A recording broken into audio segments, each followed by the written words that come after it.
Hello and welcome to Forever Rugby on Forever Sports. And the European Champions Cup and Challenge Cup and pretty much rugby and sport in general in the world is currently just in utter chaos. But specifically, the Champions Cup has been dealt a major blow this weekend with a number of games currently being postponed, being called off, being rescheduled.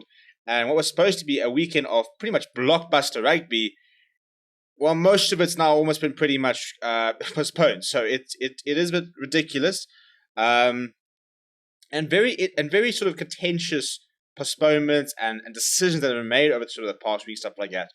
Before we look at that, please do smash like on the video and subscribe to the channel as well. Now, this weekend we were supposed to have, and I'm going to count them here so I don't make sure, we were supposed to have 1, 2, 3, 4, 5, 6, 7, 8, 9, 10 European Champions Cup matches over the course of the weekend. We will currently now only have five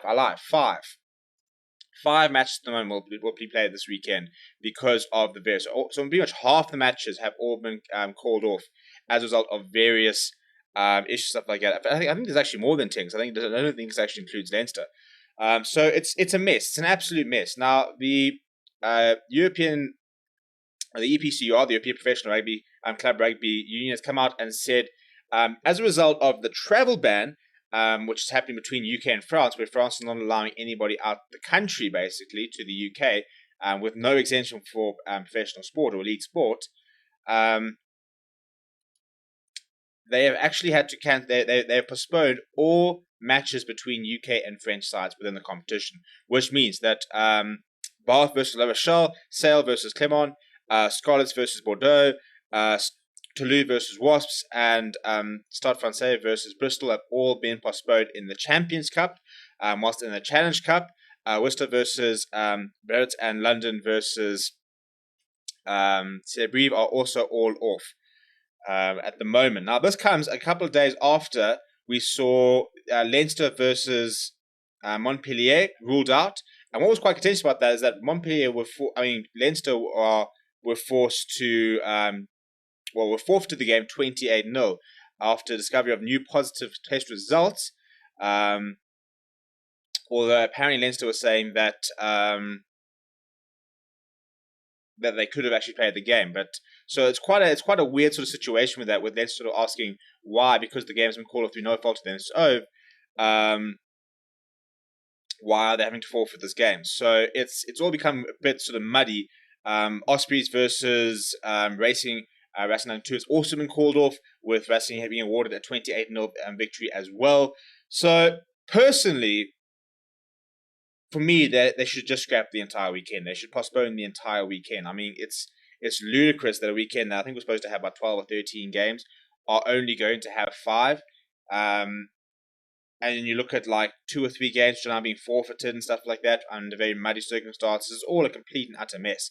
And this doesn't bode very well for the URC, which is supposed to open up, well, he started in its entirety in January, although there is still supposed to be a URC action throughout the festive period, with matches scheduled for the 24th, 26th, 27th, 28th, I think on the 1st and the 2nd as well.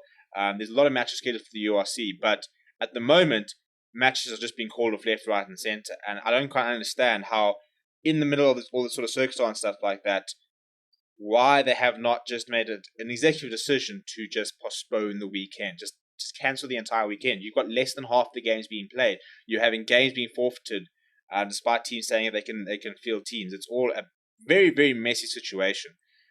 So, unfortunately, it doesn't look like there's going to be as much European Champions Cup action this weekend as we would like.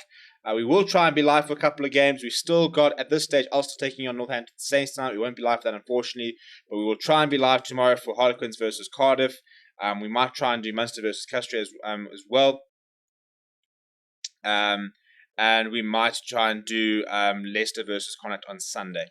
So we'll put official updates in terms of what we are doing on the channel. So keep an eye out for that. But it's just going to be a very difficult weekend in terms of trying to organize exactly which games are actually coming ahead and which games we can and can't cover. But let me know what you think about the entire situation. Do you think that they're right to be continuing with these games? Should they have scrapped more of the game and stuff like that? Is there any hope for the URC with the way things are going? Now, we did a video about the fact that it could be back on track in terms of South Africa being removed from the red list from the UK, but it's still in the red list for Ireland and for Italy. Now with France banning the UK, could there be other travel bans coming in? It's all getting a bit worrying, to be honest. And what we thought we were finally moving to a bit of normality, suddenly we sort of being 2 steps forward, 3 steps back. But there is still 2.5, almost 3 weeks to the day until the South African sides are expected to start traveling over to start playing in overseas games, stuff like that. So still hopefully a bit of time for the situation to hopefully calm down a little bit. Please do smash a like on the video and subscribe to the channel as well. Thank you very much for watching. My name is Steven, and I'll chat to you soon.